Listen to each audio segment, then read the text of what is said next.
Hello, everyone, and welcome back to Discourse.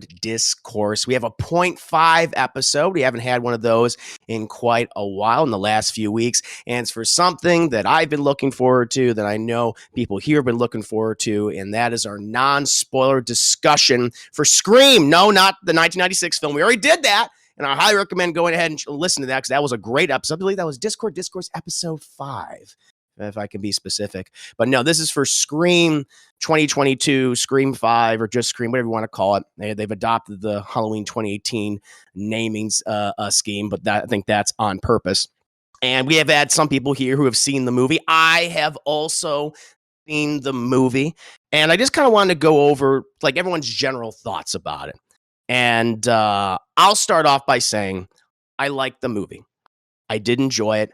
However, I think I might have hurt myself by seeing something like Scream 4, which I'm sorry is great. It's super underappreciated, as I was saying off mic, but I feel like it didn't measure up to something like Scream 4. However, not saying that it's a bad movie. I think it does a lot of things right, but I do think it makes a number of missteps and is maybe not as inspired as something like Scream 1 or 2 or 4. Thankfully, it's better than 3. Anyone who's like, oh, God, is this Scream 3 territory? It is not. I feel like it's not. It's definitely better than that movie. I mean, you at least should do that if you're taking over a franchise. Be better than the third one. But starting off from the top, I'm going to go over the pauses what I really liked about the movie. I thought it had a very strong opening. We get the introduction of Jenna Ortega's character as Tara Carpenter, kind of like a play on the original opening from the original movie, and incorporating some modern day sensibilities too. I thought that was great. I thought Roger Jackson, who's of course returning to voice Ghostface, did a great job along with Jenna Ortega's performance. It was brutal. The choreography was really cool. I was like, okay, shit, this is a nice strong opening. I like what the movie is also critiquing throughout, where the fourth one was more of a critique on reboots and remakes, which were happening around that time throughout the 2000s and into the early 2010s. This is very much an examination on fandom and toxic fandom, which we have just seen spring up over the last decade. Not that it's like it never existed before. It's probably already there, but the internet has given it a microphone, if you will. It's broadcasted loud and clear, sadly. And so I liked what the film was critiquing. Also, much like the fourth one, I felt like the kills and the violence, very well choreographed, very brutal. There's going to be some stuff you're going to see. It's like, ooh, I liked a lot of the good practical effects in this movie. Very, very solid. And there are some references throughout to the franchise that I thought were handled well. There are some obvious ones, some very subtle ones that even I missed that I was informed about. I was like, oh, that's pretty cool. And so if you are a Scream fan, you see these things in the background or someone says something, you're like, it'll chuck it out of you. You'll smile. They don't make it so obvious, which is something that I really appreciate. When it comes to performances, and this is something that I like and also dislike.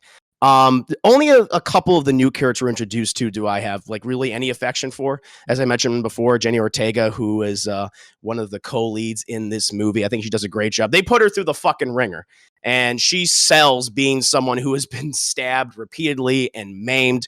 I really liked her performance, so she brings a lot of emotion to this. The comic relief character of Jack Quaid, he's great. I mean, I already love Jack Quaid. You've seen him in The Boys. He's fantastic in. And here he is firing on cylinders. He's very, very funny. He gets some of the best lines in the movie. In a way, he's almost like the audience avatar character, if you will. And when it comes to the legacy characters, I think David Arquette really kills it in this movie as Deputy Dewey, as this guy who has just been hurt by life emotionally, certainly physically over the years, where he's just so sad. Like a lot of people were suspecting, he is sad dad Deputy Dewey now. He's just so pathetic in how he's living and how his relationship just didn't seem to work out with Gail. Now, other than that, I have to say there were some things that really did disappoint me. And the lack of Neve Campbell and Courteney Cox in this movie was one of those things. They don't really start to come until I would say the last the last third of the movie. So we do see a lot of them.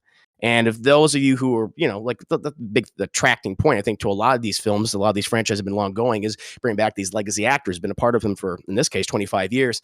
And if you're going in there hoping to see a lot of Neve Campbell, then I think you're going to be disappointed. Not that she's bad, not that Courteney Cox is bad. I think they're both good, but they are definitely underused.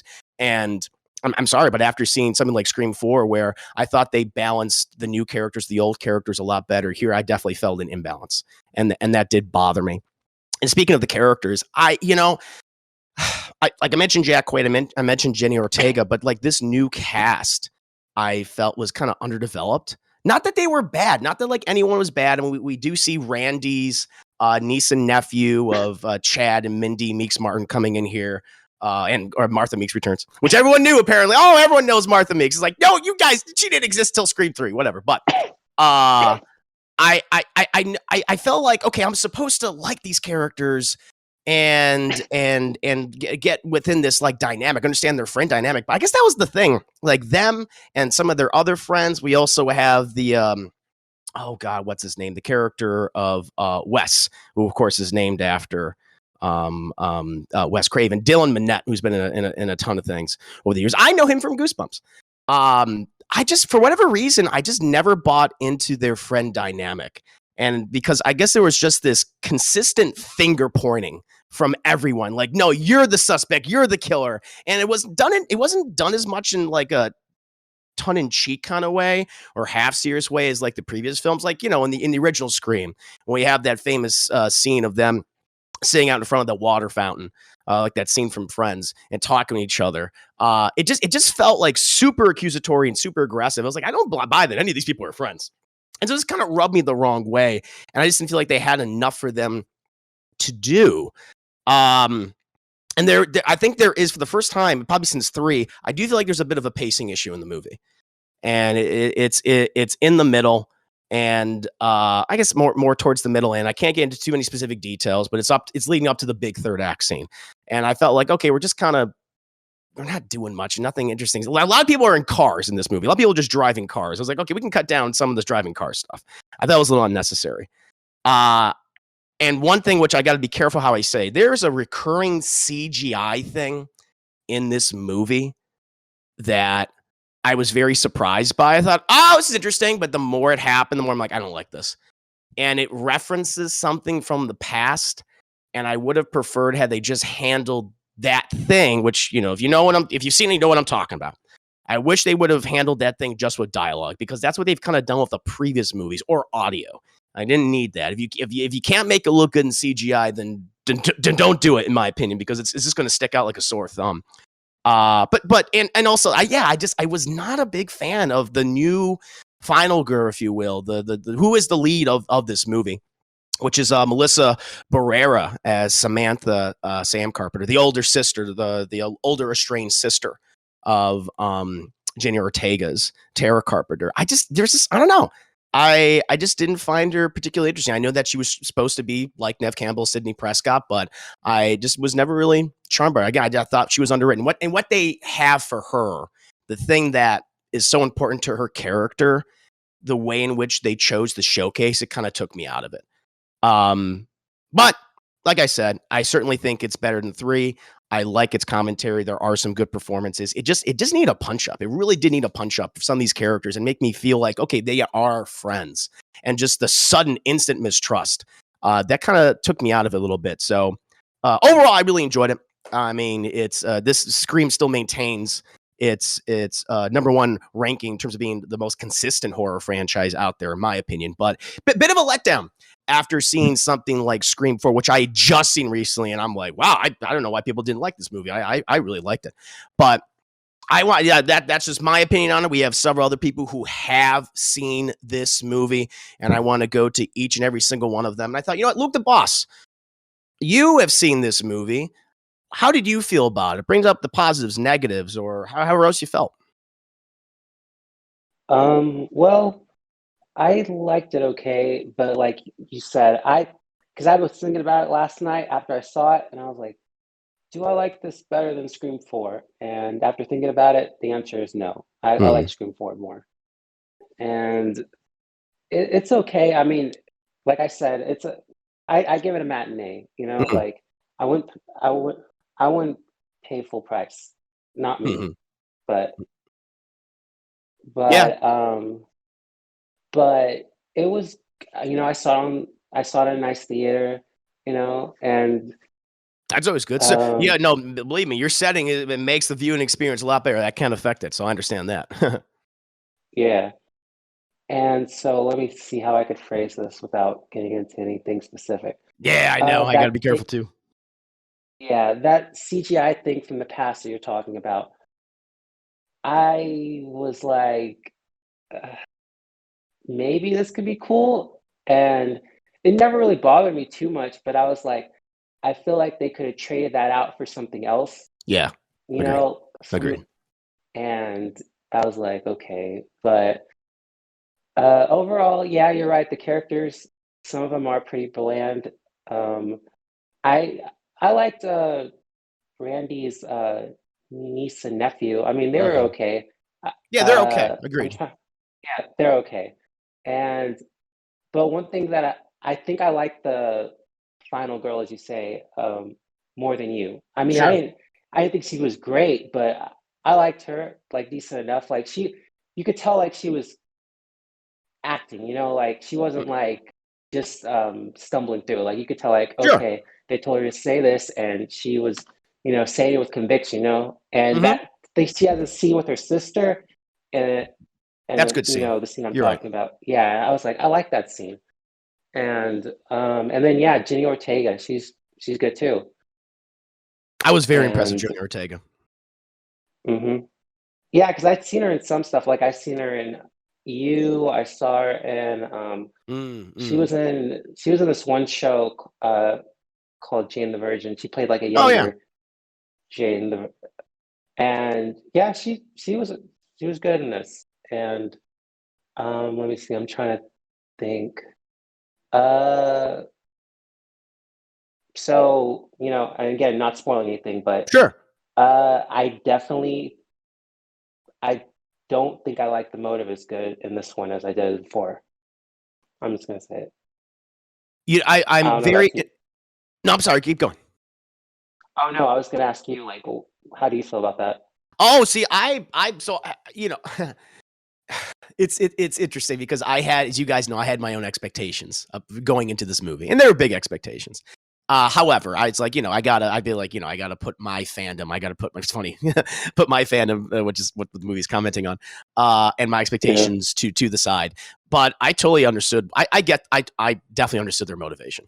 I bought into that. That felt like, of course, that would be the natural thing they're going to comment next after social media and wanting to seek fame, and using social media to get that fame.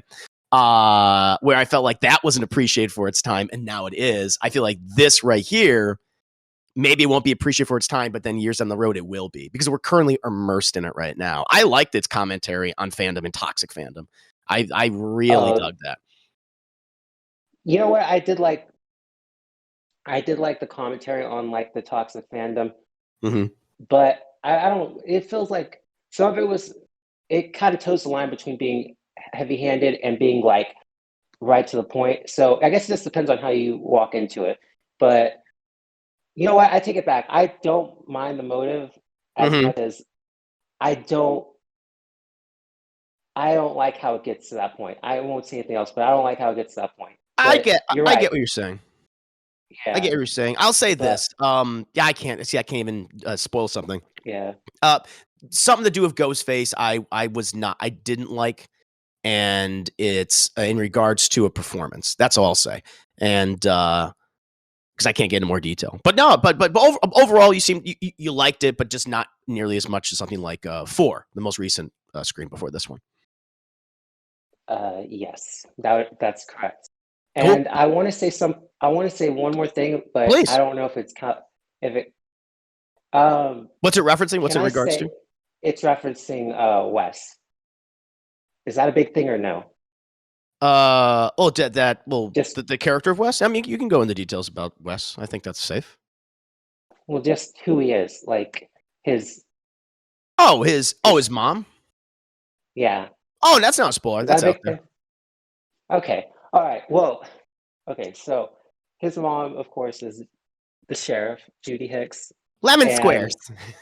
yeah, and so, but I just thought it was funny because there's this one scene with him, and he's talking with Randy's niece, and Hmm. she's like, it's like, oh yeah, the killer's going after these certain people, and he's like, well, my mom's part of the, that group, and he's like, we're not talking about the shitty sequels, Wes, Yeah, they use and a certain but word to describe it. Yeah.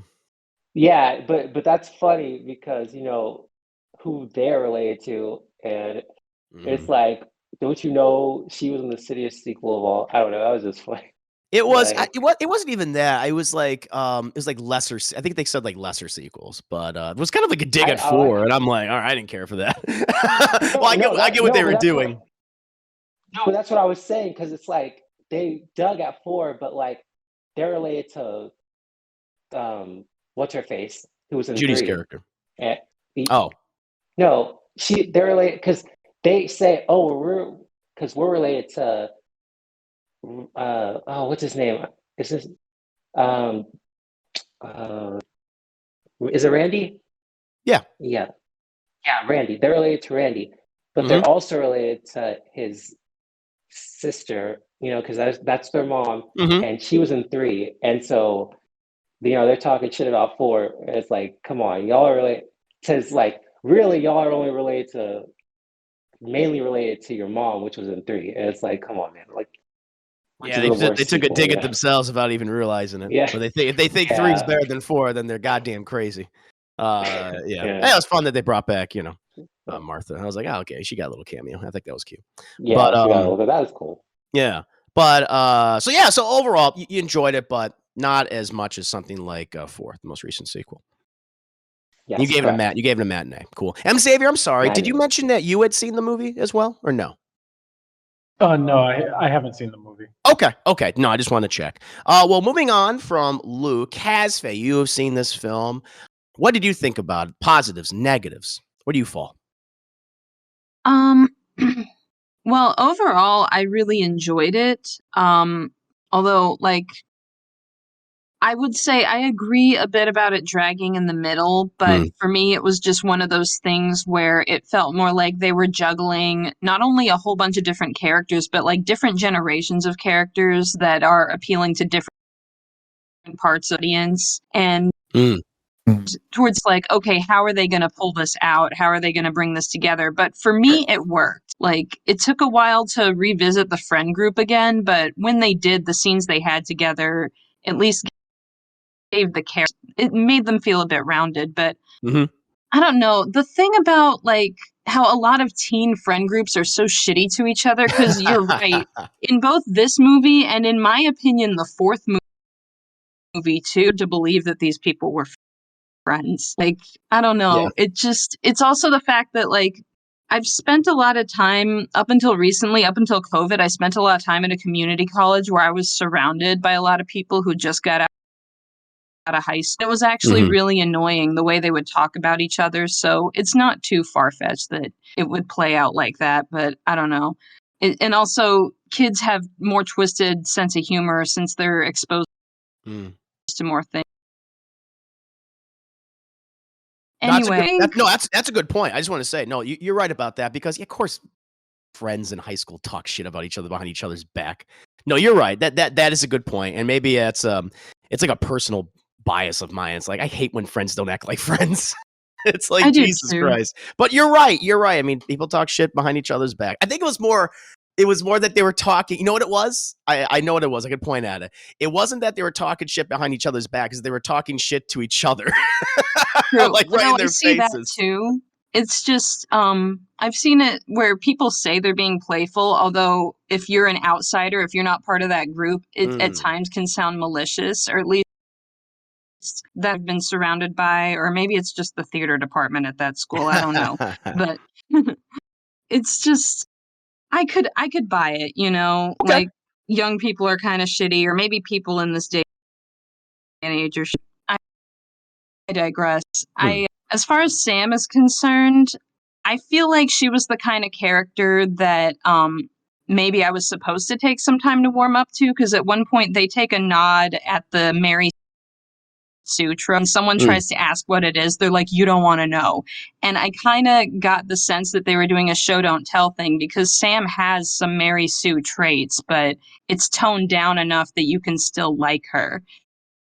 And for us, like, okay, it's just going to come down to the third act. Is she going to be heroic enough to win me over? And she ultimately was. And I kind of liked the way she was brooding throughout the movie, because it was a bit comical and like still believable because of her performance and her chemistry with Jenna Ortega. Because like, I guess I'm a sucker for that whole familial bond thing, and they were very believable as sisters, and I was really rooting for them to reconcile.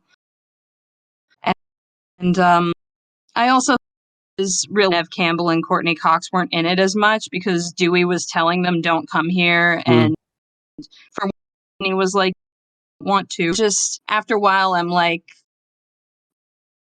it just felt things they were building up to. I kind of had a feeling they might not be as much if plating making more movies, but I feel like I've been rambling a bit about this. No. But ramble, please ramble. I want you guys to ramble as much as possible. Talk. This is the part where you get to talk, and I just like to listen. It's so to unpack, because it's also like the opening scene really hooked me. I thought that was an ingenious way to approach it and reimagine Drew Barrymore's scene. Also, towards the end, like, I don't know which performance you were talking about that you didn't like. I don't know if we'd agree on that, but there was one character who really turned up their performance. It kind of made the move, like, it took it over the edge. Like, I kind of like it when characters choose scenery sometimes, especially if you can tell that they're having fun, that they really got into that role. And as my acting teacher would say, they spent it all. And pretend like you've got $20 in your pocket and you've only got one day to spend it, and that's how you should treat an acting performance. Okay. I can totally see that. Yeah, like the character, I don't even want to. I can't say who it is, but yeah, I can't get into any more detail. But I know exactly what you're saying. I get it. Maybe we just have maybe we'll have a brief. Maybe I'll ask people to leave for like 5 minutes for those who haven't seen the movie that want to see the movie, and then come back after 5 minutes after we're done talking. Then I'll have people come back, because I do want to. I mean, it's hard because I want to talk about the ending. I don't mind. I didn't see it, but I don't plan on seeing it. If people don't mind, if you want to, if you want to stick around, we'll get to it. I just want everyone to have their general thoughts, and then we could talk about the big, there's just a couple big reveals, and so maybe I'll have to adjust this, not a non-spoiler. I'll do like non-spoiler quotation marks, except for the last however many minutes. But yeah, we'll talk about the ending, and we'll talk about certain other things after everyone gets their general thoughts done. So there'll be a thing like, okay, this will be spoiler stuff. So just putting that out there right now. But you have any other thoughts, Casfe? Sorry, I didn't mean to interrupt you. Oh, that's okay. I think that covers most. Sure, whatever else I have will come to me as we go along. Yeah, no, we'll definitely touch on it. Well, Thunder Lee, I know that you have also seen this movie. Your general thoughts, positives, negatives. I am more positive about this movie. Mm-hmm. But I want to just get into the negatives real quick. Okay. There is a pacing issue. I do agree with that.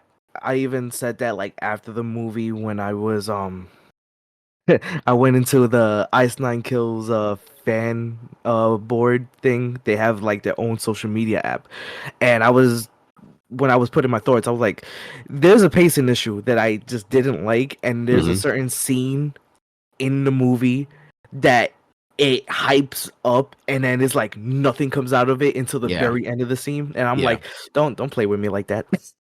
I know exactly what you're referring to, and at first I thought it was funny, and after a while I was like, all right, the joke's not funny anymore. Yeah, so like I know exactly what you're talking about. Way too many times they did that in that one scene. Yeah, that didn't work for me. Yeah, like the first 2 times were right, but then when you go in like 3 or 4 times, I'm like, all right. It was like 5 times. It was like 5 times they did that. And I was like, yeah, you can stop that now. But keep going. I'm sorry.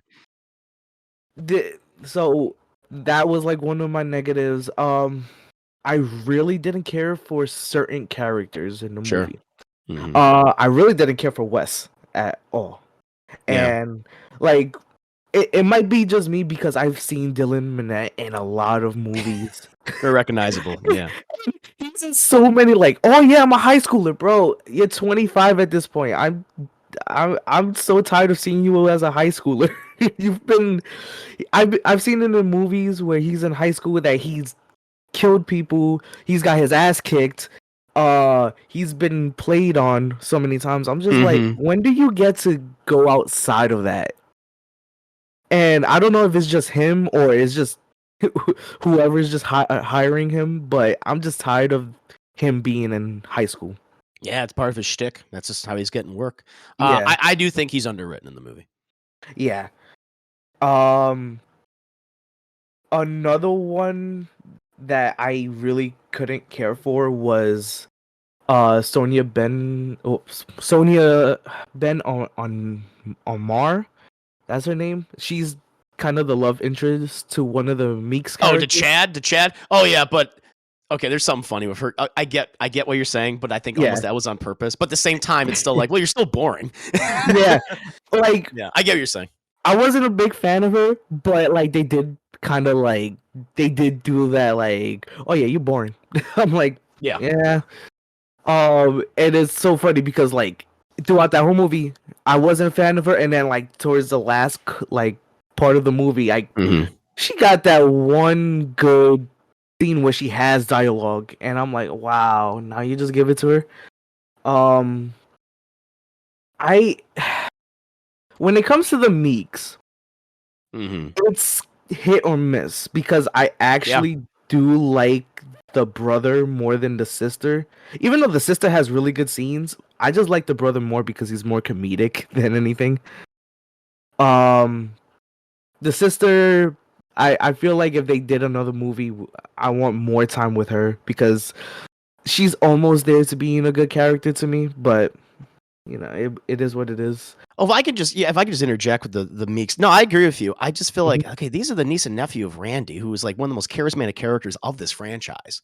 You know, like, you know, Jimmy Kennedy did a great job in those first two movies. I know he's a cameo in 3, but like he does so well, and because he's the one, he is the character that brings up all the tropes and the rules and stuff like that. And these characters, his niece and nephew, and more so his niece, also do too. But I just didn't feel like they had the charisma.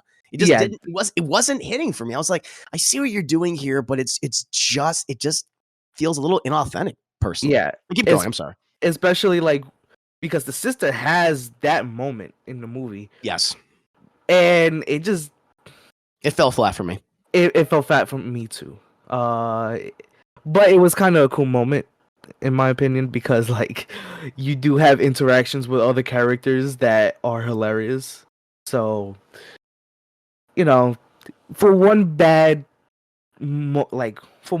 part of that scene to another good part, you know, that scene's kind of just mid to me. But well, I don't want to bring up this other character because he's kind of like the former love interest to the brother's girlfriend. But am I spoiling that? Was that a spoiler? What are you talking? I'm sorry. The Vince character. Oh, I forgot about him. But, well, don't talk about his history. That's all I'll say. Okay, I kind of did a little bit, but when it comes to love interest, but he's just there for a body count. Sure. This character's in there that's just there for a body count, honestly, and it's like, all right.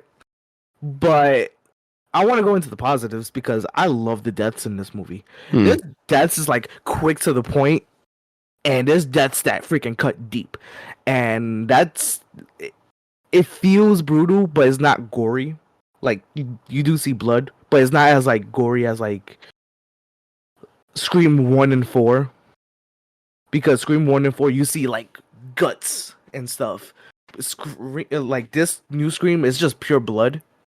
So I like it. I like Jenna Ortega. She just sells everything that happened to her, and man, that first scene is just brutal. I like Jack Quaid a lot in this movie. Jack Quaid is very good. Yeah, he brings the comedy to like this one part in the movie where he. Let's not get into spoilers though. Let's be careful of that. I'm not gonna. Oh man, I'm so sorry. Like his reactions to like everything's hilarious. David Arquette is basically the standout in this film. I love that he is as you said, the rundown character. Yeah, he's sad dad. Dewey. He's sad dad. Dewey. He's like this. Yeah, and he has like a badass part. I also, I want to, because I love Roger L. Jackson in this movie. I feel like to me, I felt like he had the biggest part. Like he wasn't overshadowed like he was in the last couple of sequels. Like he had more talking parts in the movie that I enjoyed, and it's like he's more menacing in this movie than he was in the sequels. So, like, if we could just continue that for Roger L. Jackson, because I love him as a voice actor. He's like one of my favorites up there. And when I could get to like Sam Carpenter, I don't hate her. I actually do like her. Like, yeah, she has dark moments, but you know, overall acting wise, I really do like it. I really do like her character a lot. So there's that. But other than that, yeah, I was kind of a little disappointed that there was not very little, but there was not enough Sydney and Gale. But that kind of makes sense too. If anybody watches the film, you'll know. But yeah, I get it. Yeah. I mean, they also have the marketing though. I mean, they focus on the marketing, like they're in most of the marketing, and so it's like I see what you did here. You're trying to get people to go just because I mean, people want to see what the legacy characters are up to, and and it's I know that you want to move the story on to new people and what they're doing. It's just, but if you do that, my only request is you need to make them as interesting, if not more interesting, than the series' original protagonist. You have to do that. I mean, I think that's necessary. I think, like, because the sisters are gonna be practically the main part if they make another film, which maybe.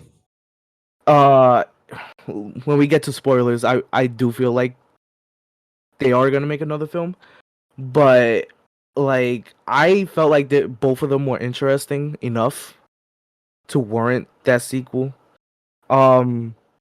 But they still got to elevate the Meeks. Yeah, if they choose to bring them back. Yeah. But other than that, like, I enjoyed when it comes to this. When you said the CGI, I didn't hate it.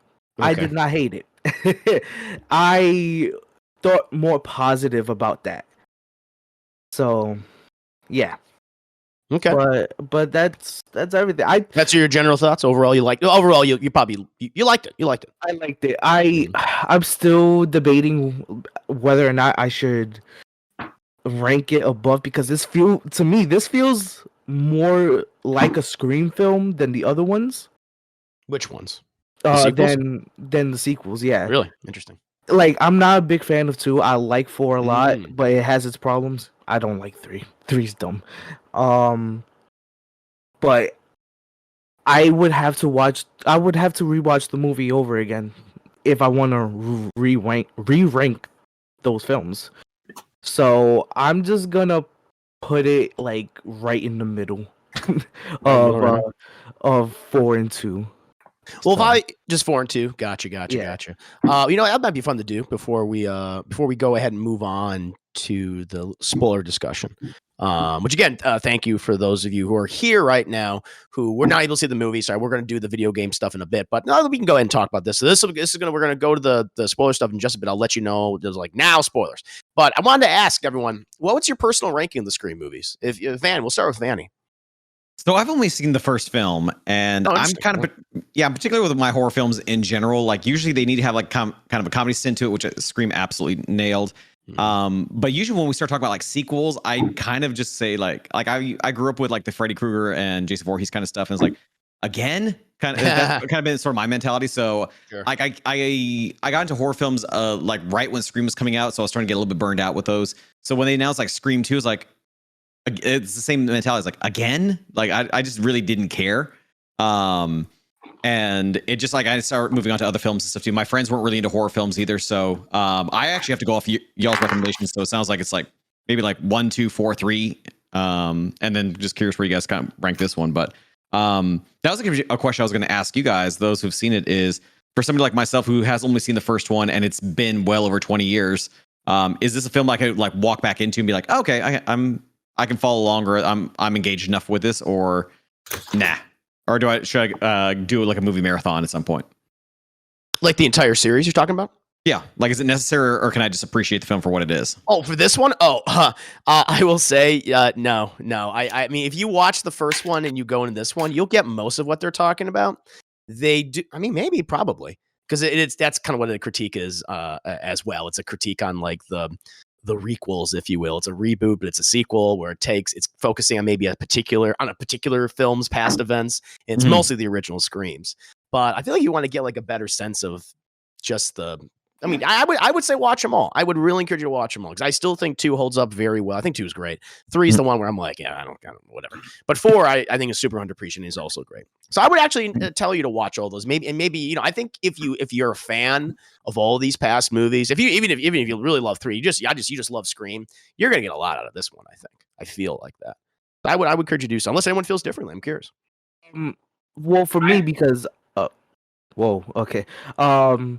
For me, because I watched Scream 1 before to watch the new one, and I felt like they were just focusing on the original and 4 because Judy Hicks is in the movie.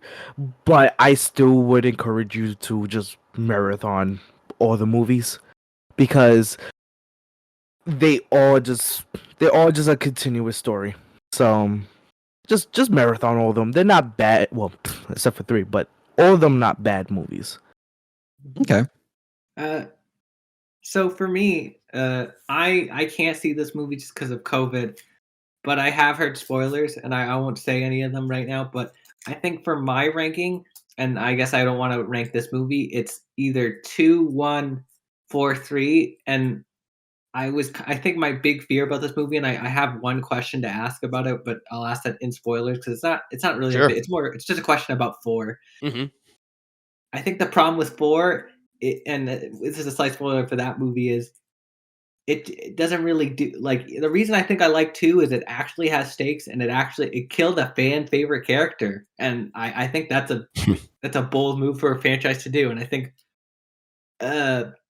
problems with these movies, it's like, you can't sometimes Sidney, Gale, and Dewey, because they're the free faces, they can feel invincible in some of the movies just because they can't, they're the star, Sure. So I'm interested to see, I guess, what this one does with it. And also, I think I think the reason I don't like 4 is it seems like it's trying to pass the torch to Hated Pantier, but it doesn't really do that, which because she feels like the true final girl. Like, she actually earns the final girl of the movie, but she doesn't really get that.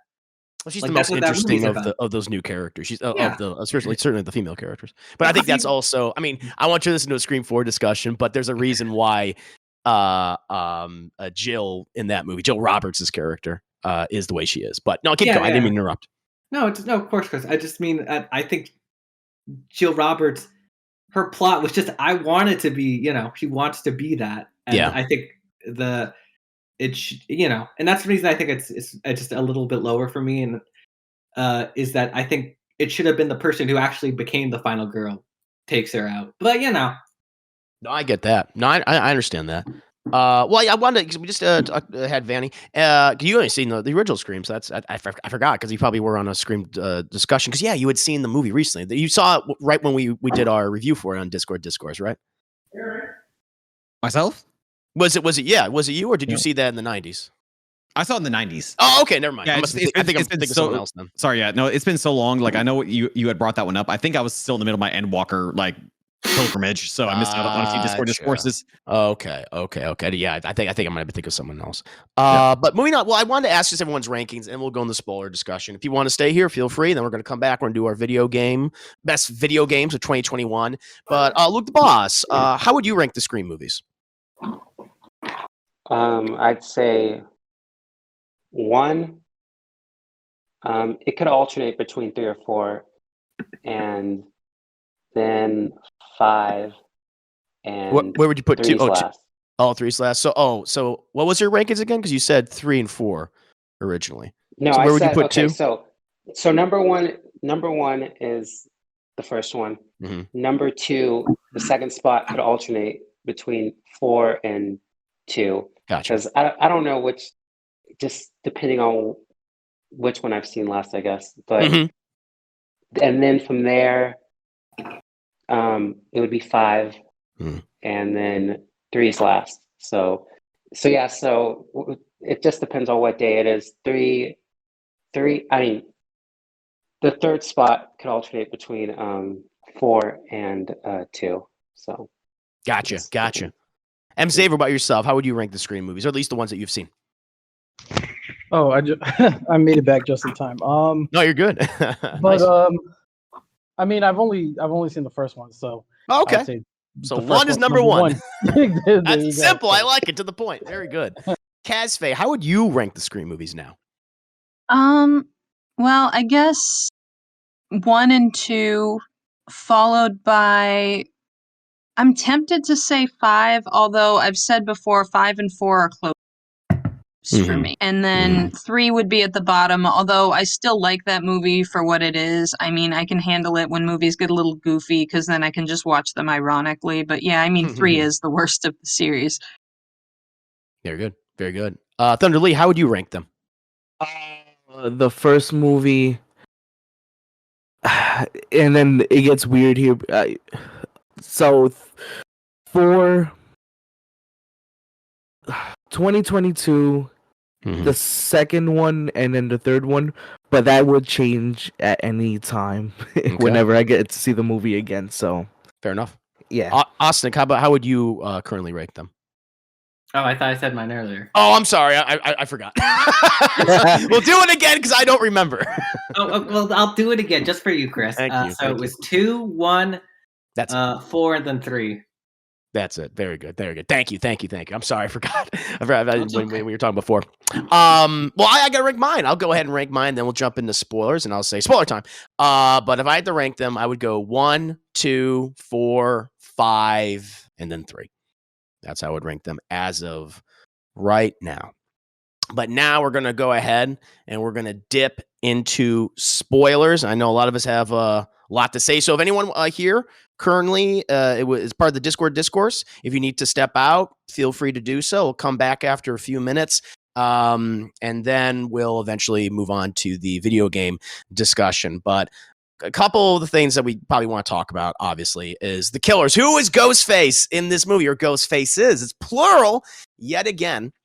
And the 2 killers are Jack Quaid and Amber, their friend Amber in the film, played by Mikey Madison. And you've seen this actress before if you've watched Once Upon a Time in Hollywood. And I want to comment on something with her in a bit, but especially because of how she goes out in this movie, it's very similar to something what happens in Once Upon a Time in Hollywood. But we'll touch on that in a bit. Maybe that maybe Yeah, was I know what you're talking about. You know exactly what I'm I talking just think about. I just realized what you're talking about. I'm kind of can't believe what I'm seeing. But how is everyone's reactions to Jack Quaid and Mikey Madison of Amber, them being the killers, and their motivation of being 2 toxic pieces of shit?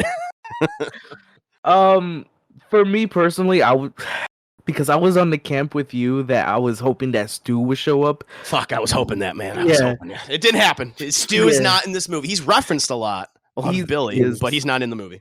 But Lillard? Damn. yeah, but I was like initially upset, but then like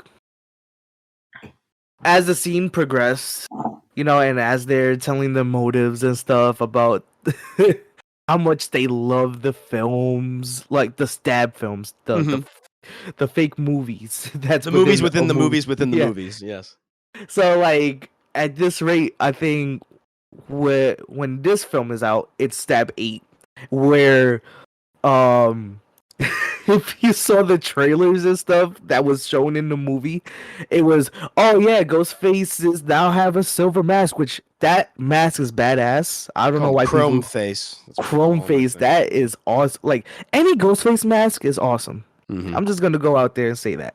But they were like, oh, they traded his knife for a flamethrower. Like it was like they really got upset with the amount of changes, and then they mentioned Ryan Johnson made the movie, and it's like, What? I missed that. yeah, they mentioned that Ryan Johnson. Oh, that's fucking funny. I missed that line. That's brilliant. The guy from Knives Out, yeah, that movie. And it was like, oh yeah, there was like quotes in there that was like toxic. Like they were saying like stuff like they were all their dialogue was like a Reddit forum. Yeah, it was like that's what it was. Forum. I was like, oh, I see what you're doing. I thought that was quite brilliant. And the more they was talking about their like their motives, the more I'm like, man, this is so damn believable at this point. Because it's like I bought their motivations. We're literally experiencing this firsthand. As we're moving on with internet and it's evolving even more. And Reddit is becoming more toxic. Places like YouTube comment sections is getting more toxic. And I think it was a good critique on that stuff, to be honest. Like even now, like I've been seeing this popping up on Twitter now. There's people pissed off about that specifically, their motives. Like, bro, you're just proving their point a little bit, though. Yeah, no, I know that's gonna be a very contentious reveal in the movie. Is because the people who are gonna get mad about it, people that the movie's commenting on, which I think is very amusing. No, I thought that motivation, because I know some people were like, again, I think it's gonna be the same case before. Like people are like, oh, their motivation, that wasn't me. I didn't buy it. Like I totally buy it here. I bought it back then. I buy it now for this one. So it makes sense. Especially Reddit. Yeah, Reddit totally. Casper, what are your opinions on the reveal that was Jack Quaid and Mikey Madison? Well, as far as I pretty much called it from the beginning, as soon as it was revealed that she was unharmed after the opening scene, that never happens in a Scream movie. If there's a second person involved, doesn't matter if they won the game or no. It just, but they kept me guessing with that basement scene with Mindy, where all of a sudden she's like, "I'm the killer." And it's kind of like, oh, which one of them could it be? Like that. I think they did that on purpose because to me, Amber seemed obvious. But the way Mikey Madison, especially once the other reveal was made with Richie, my first thought was like, okay, that's interesting, but how the fuck did this happen? How did they meet each other? What's going on? And once they started to explain it as they went, and it didn't feel too expository. It was like, it was basically, I don't know, they just kept getting gradually crazier with it, especially Mikey Madison, and it just felt believable. It felt like something that's out of Reddit. Yeah, no, exactly. I totally bought their motivation. And when it comes to performances, I like what Jack Quaid did. Mikey Madison, for a reason, I guess it was just because she's playing her character from Once Upon a Time in Hollywood. That's what I was just seeing. And then when I was like, is that the girl from Once Upon a Time in Hollywood who was the complete and total psychopath from that movie? She's the one that gets that is set on fire by Leonardo DiCaprio at the end of the film.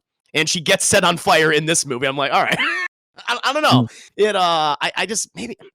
I just felt like I didn't really get to know her so much in the movie, whereas maybe in past Killers. But at the same time, I mean, I didn't get to really know, Debbie Salt, who was Billy Loomis's mother. I don't know.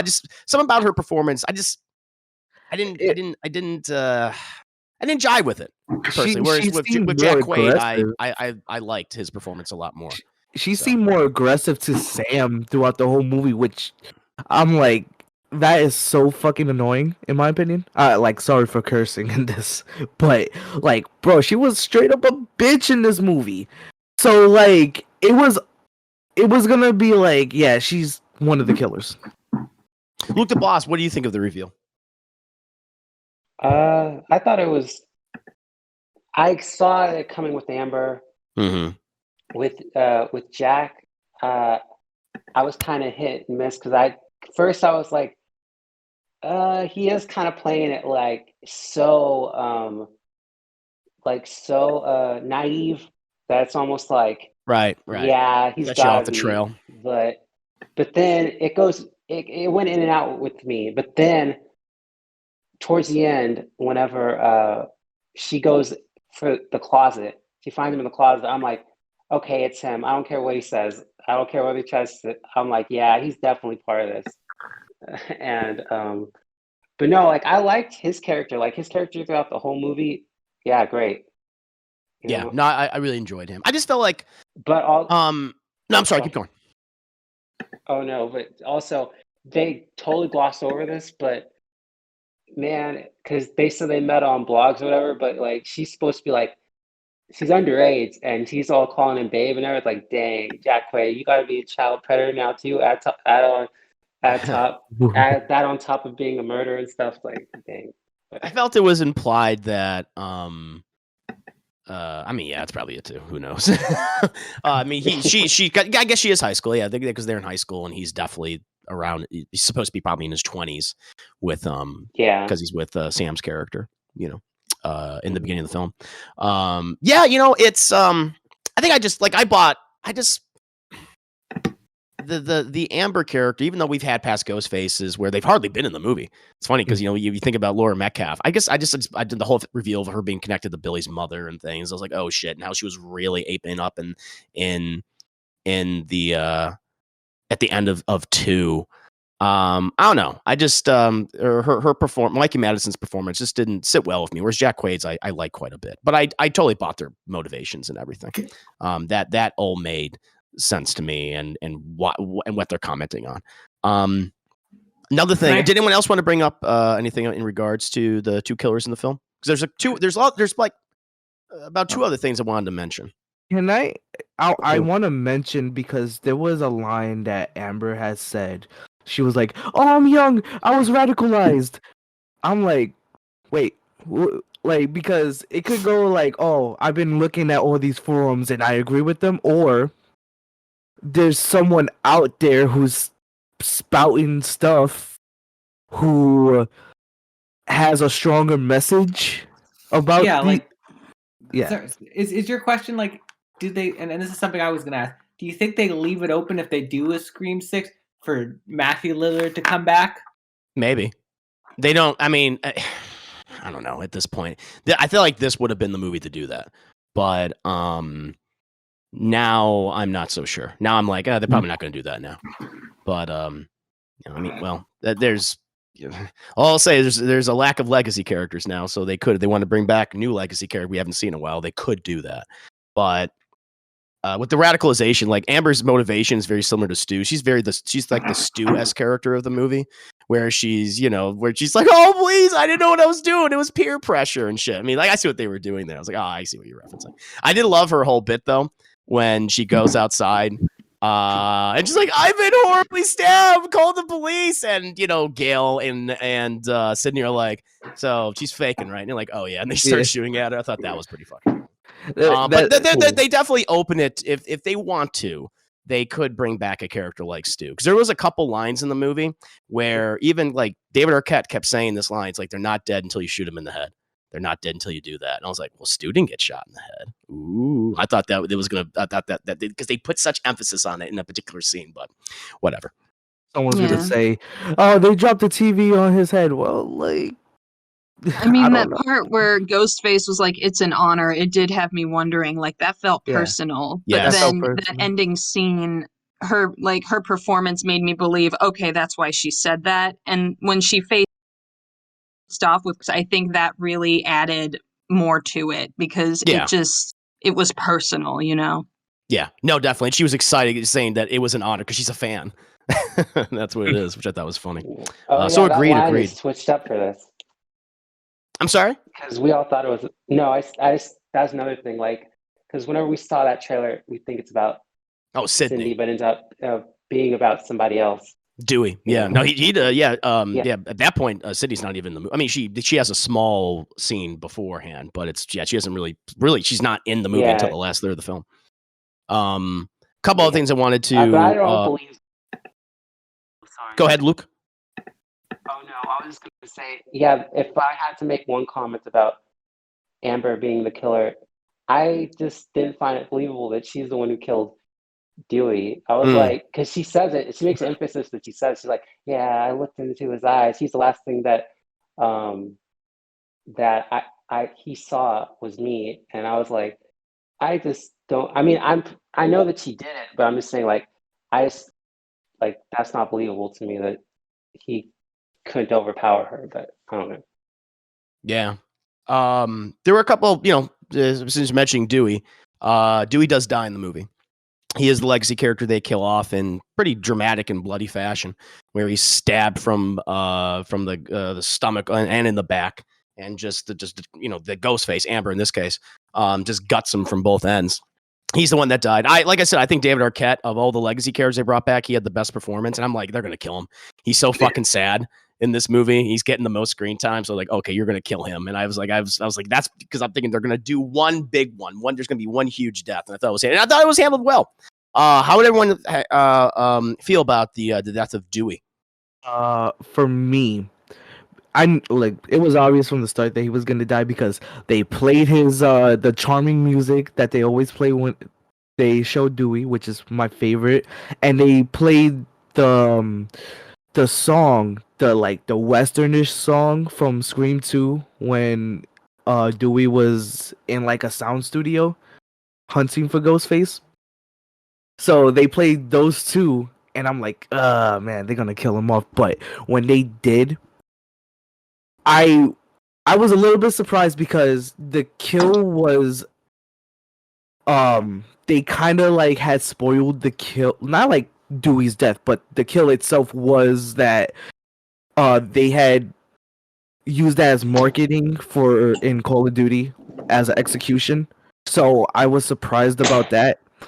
But like the death of Dewey itself, that fucking cut me. I was upset. I literally did cry because he was my favorite character out of all those movies.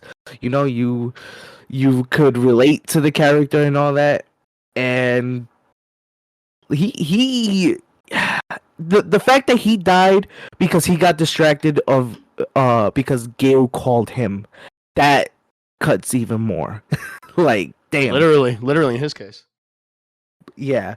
Like, and then neither that, like right before that, him and Gale had a conversation about. They had a good scene. Yeah. Together. They had a conversation about what really happened between both of them rifting apart. So yeah. Did anyone else have anything they want to say about the death of Dewey? Casper? Well, like that thing with him and Gale, that was, you knew that it was coming and that was going to happen soon, because it's like you get closure that early in a movie, it's time to go. Like, and it just, I'm glad that he got a heroic death. It wasn't like undignified, in my opinion. It was brutal, but at least like they didn't show every detail of it as they would have like with a background character. And it's just, I don't know, watching him go down that hallway and everybody ready to face off against Ghostface. And I think like he had a feeling that he would die. Like, I guess I feel like he didn't care, but it's like, I kind of love how everyone just could tell that he aged plot armor. Like, I think the writers did a good job of preparing us for that moment, because if it had just been an out of nowhere thing, if he had just been that same bumbling cop that he always was, everyone would have rioted. Yeah.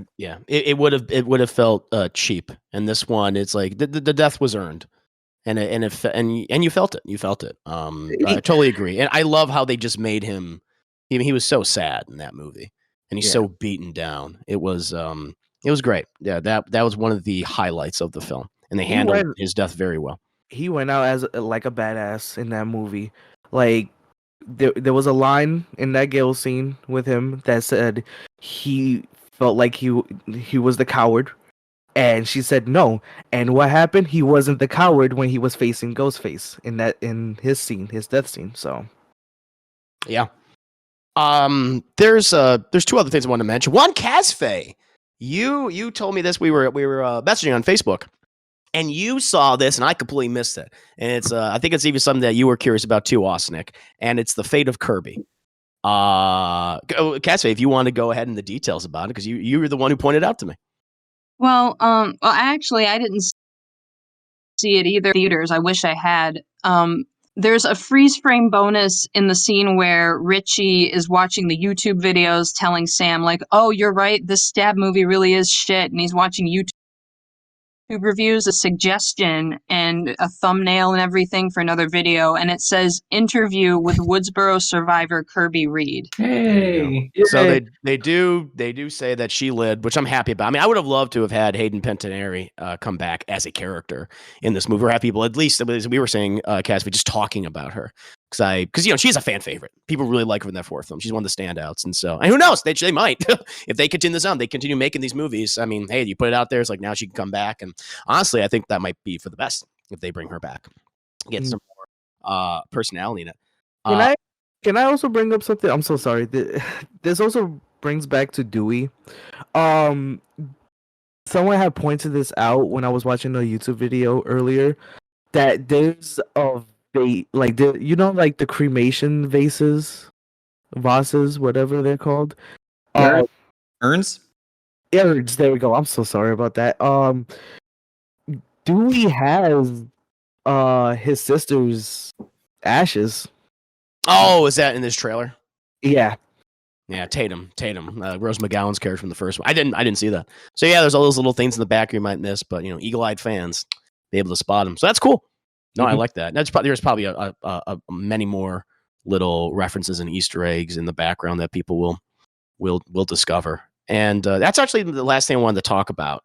And then before we move on to our favorite video games of 2021. So another big reveal in the movie is that Sam Carpenter, who is the lead of the film, she is the daughter of Billy Loomis, of Skeet Ulrich's character from the first movie, where apparently in high school, Billy had gotten this girl pregnant, and the mother of Sam kept it secret, and for many years. And Sam found out about this, and actually a very well acted scene between her and Jenna Ortega, and she just reveals all this information. And I thought, like, okay, that makes sense. You're bringing back, like, it's always something from the past. And I'm like, okay, that's fine. And I was like, fine that you saying this, and that and you're just like, oh shit, she does look like Skeet Ulrich. I was like, oh wow, I really saw it. However, the way in which they kept showcasing, or the way in which they revealed she was the daughter of Billy really bothered me, because Skeet Ulrich comes back in this movie, and he comes back as a drug-induced guilt ghost is the only way I can think of him. Where he literally shows up and talks to her, and I know, I get it. It's like, it's her own guilt, it's her insecurity, it's her drug addiction, everything, it's the effect on her mind. But and he has multiple scenes, and they're short. But the CGI, I'm sorry, for me at least, it does not work. I was like, this does not look good. I just don't like it, and I would have almost just preferred had they just used. They just had audio, which Wes Craven did, and like even in the lesser Scream film, in Scream 3, where he had Matthew Lillard's dialogue come back, and Billy Loomis's, Skeet Ulrich's dialogue come back when Sidney's exploring the house in 3, in the mock house. I just did not like the CGI for Billy Loomis. And listen, I'm not Skeet Ulrich is an older man now. He's probably 50. If not older at this point, much like Neve Campbell. And there's obvious aging. And if you can't cover that up, if you can't make it look good, then don't do it. And that really, I'm sorry, but it took me out. I was like, and I don't need like weird ghost haunting me. I was like, all right, you're bringing something in that the Scream franchise just doesn't really has. Well, and they have had it. They had it in 3 with Sidney's mother, and that didn't work at the time. But what's everyone's opinion on Ghost Billy Loomis? It was weird. I mean, they could have toned it down a little, and I agree, it would have worked better with the audio. It wasn't the CGI part that put me off. Just like you said, it's something different that Scream doesn't usually do. Yeah. Although at the same time, I feel like it's like I said before about how Sam has some very subtle, like, Mary Sue qualities, and like she's kind of over dramatic compared to the other characters. I kind of felt like maybe it was light pair. Maybe Sorry. that was the case. Yeah, I'm sorry, Thunder. You want something? You have something to say? The CGI did not bother me. I mean, like, I thought it was kind of cool that he was back. It did throw me off guard a little bit. Like, wait, why is Skeet Ulrich here? And then they explained it, and then I didn't mind it. I actually love Skeet's acting in this, to be honest. So like that's the one thing I'm kind of like passing by. Like, I didn't mind it. I thought it was good for the story, and like you said, it is her personal guilt of the fact that she's It's a guilt ghost. Yeah, like she's the daughter of a freaking serial killer. So, which I wonder if they're gonna play that up then in the future if they do choose to do future movies. Because he's almost like helping her at times though, which I'm like, I don't know about this. Like at the end when she's battling Jack Quaid's character, and like the ghost is like, "Hey, Sam, the knife's over there." He's like, "Hey." I'm like, "All right, that wasn't work. That wasn't working for me." It's like he wanted her to kill. Like that. Yeah. That was the whole thing. She was afraid of becoming him. Sure, I get that. I understand that. Yeah. It's just, I just felt like it was so on the. I just didn't need that. You could have had that. You know, that would have been, again, subtlety, which is what the Scream franchise. I mean, sometimes it's subtle, sometimes it's not. Sometimes it has to be broad and obvious, and they have to be direct to the audience. But that was the thing. It's such a weird element to bring in this franchise, which I just didn't. That's like what honestly, I feel like they would bring that to a lesser franchise or one that has been on the way out for quite some time. It just felt like such a weird inclusion, and I felt like you could have handled that better. Where what if she revealed that I found this out about myself and I'm afraid that I'm going to hurt you, which kind of almost does, where she's saying like, I'm related to the most famous killer from this franchise, this all these events happening, Billy Loomis, and I was afraid that I would turn into something like him or become him. And you can almost have that where you don't need the ghost, you don't need Billy Loomis' ghost. It just felt like they were just like, see, haha. It's like we're putting up there, she's afraid to be him. It's like, yes, you could have done that through dialogue. I would have preferred another scene of her talking to Jenna Ortega, or really, honestly, her talking to Sydney. Because that's one thing that's another thing that bothered me, is that she's like, I want to talk to you. Like at all. Neve Campbell's like, okay. Like, had she really, like, I'm scared about this. Because I am, and that because you can bring in fucking Sydney's history to that, talking about Billy Loomis. I thought they were going to do that, and then she's like, "Nope, we're going to go to the car." I thought that would have been really cool had she had another scene that she had with Jenna Ortega, but now it's with Sydney, who has such a complicated history of Billy Loomis. Obviously, that would work better for me. I'm just speaking for myself than CGI Skeet Ulrich.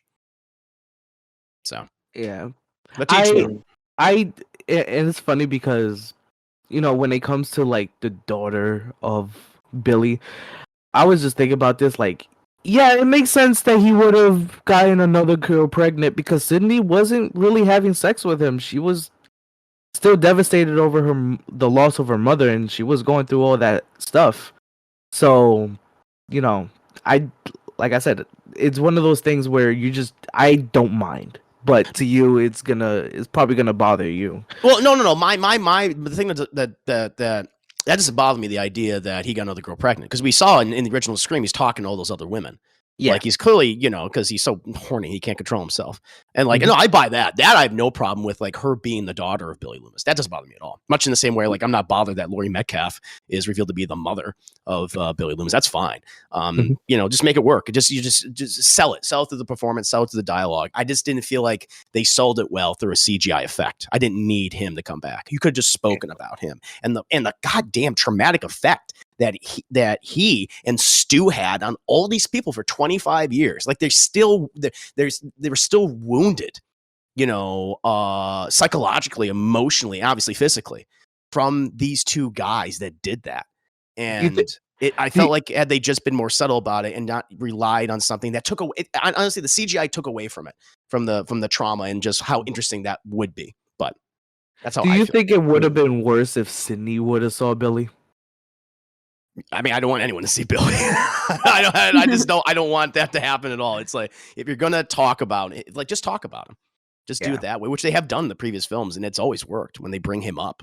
whether it be with his mother in 2 or even in 3 or even even 4 when people reference him, and Stu. But does anyone have any last words? I know this has turned to a long conversation about Scream, which I figured might, as soon as we said spoilers, but I know he wants to talk about it. And we're going to get into video games in just a bit. It's going to be a long discourse tonight, folks. But did anyone else want to mention? The character of Vince. He is the nephew of Stu Macher. Oh, yeah. That's because everyone who died is related to a character from the previous movies, right? Yeah. So right. That's what I wanted to say earlier, but I couldn't say it. Gotcha. Yeah, with the Vince character. Did anyone else want to bring anything up beforehand before we go ahead and move on to the video game section of Discourse? It'll be episode 15.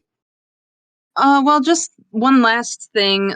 I would say the thing that for me right now elevates the movie above Scream 4 is that with this one, there were more clear-cut survivors, like especially the Meeks twins, whereas in Scream 4, it was like, who's the torch to? Like, the trailer made it out like we had a new group of people to pass the torch to, but we could, for all we knew, everyone was dead.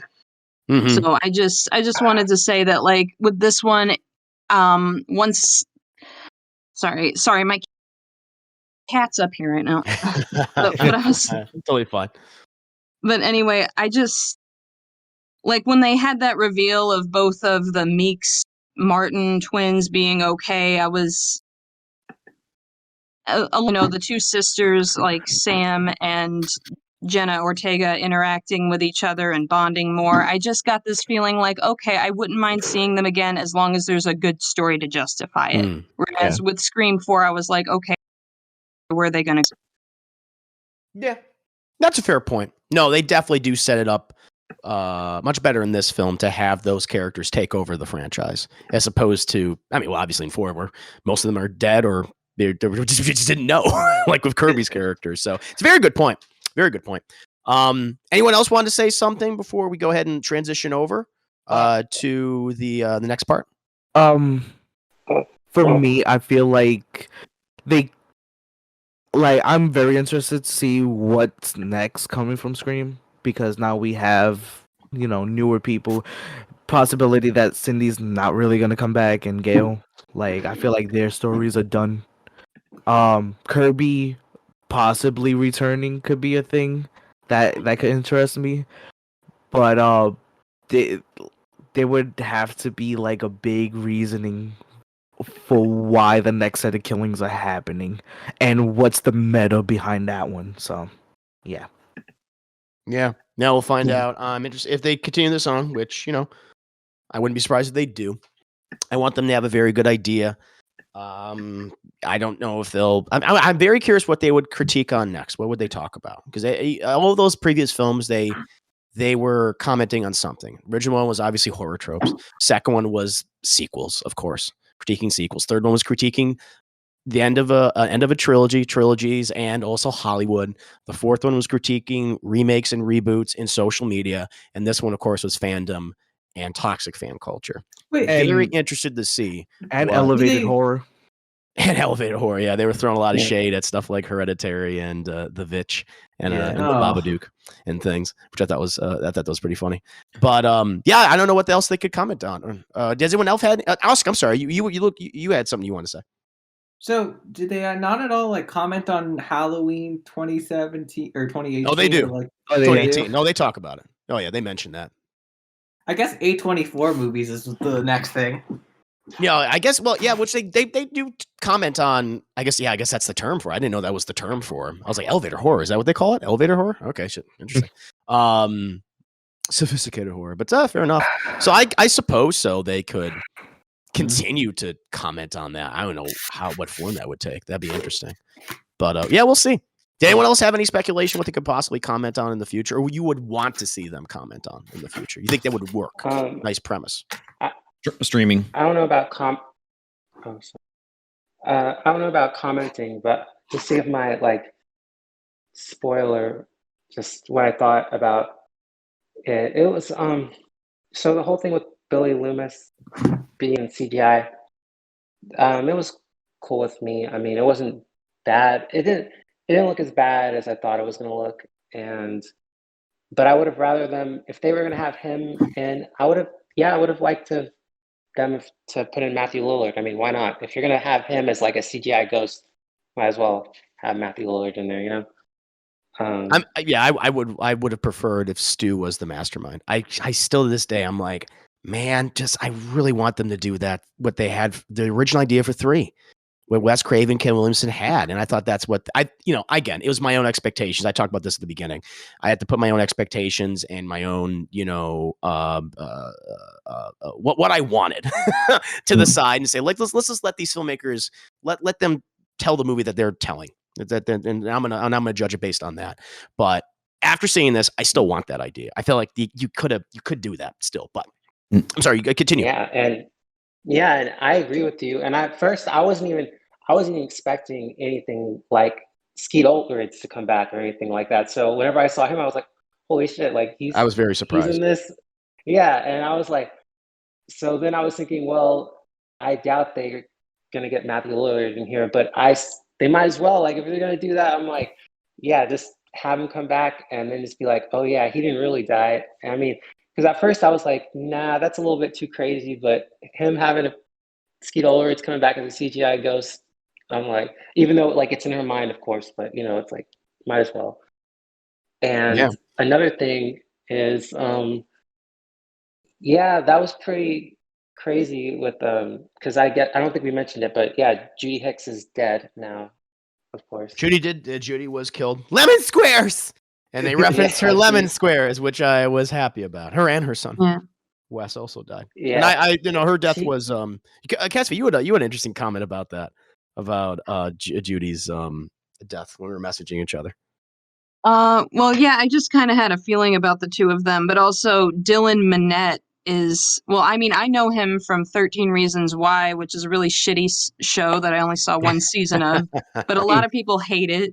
And a lot of people hate the character that he played. And I just can't help but think that like that was kind of a casting gag, or he was kind of like the male Drew Barrymore of this movie, because like funny. Jenna Ortega ended up living and he was the first one out of the friend group to die. Theoretically, he could have had a bigger role. And I wondered if he would, but it's just like so many people are going to tune in to watch Clay from 13 Reasons Why get knifed. That's funny. Oh yeah, because of his character. I'm not familiar with that show. I guess yeah, he plays an unpopular character in that, or he's a bad guy, or whatever you want to he's supposed to be a good guy, but he just becomes more of a quote unquote nice guy. But like in this movie, I did like his character. Like, I don't know, if they'd given him more screen time, I probably could have liked him as a character. But yeah, at the same time, there was something amusing about his death. Interesting. I wonder if that's like that was a meta commentary. Very cool. Very cool. But there you go. Wraps up our Scream 2022 discussion, which was far longer than I thought it would be. I think I'm just going to put this up as spoiler discussion. Just like, all right, here it goes. It's going to happen just to cover my bases in case we might have mentioned something we were initially talking about. Because I'm always afraid, like, did I say something that it's a spoiler? So I'll just put up as Scream 2022 spoiler review.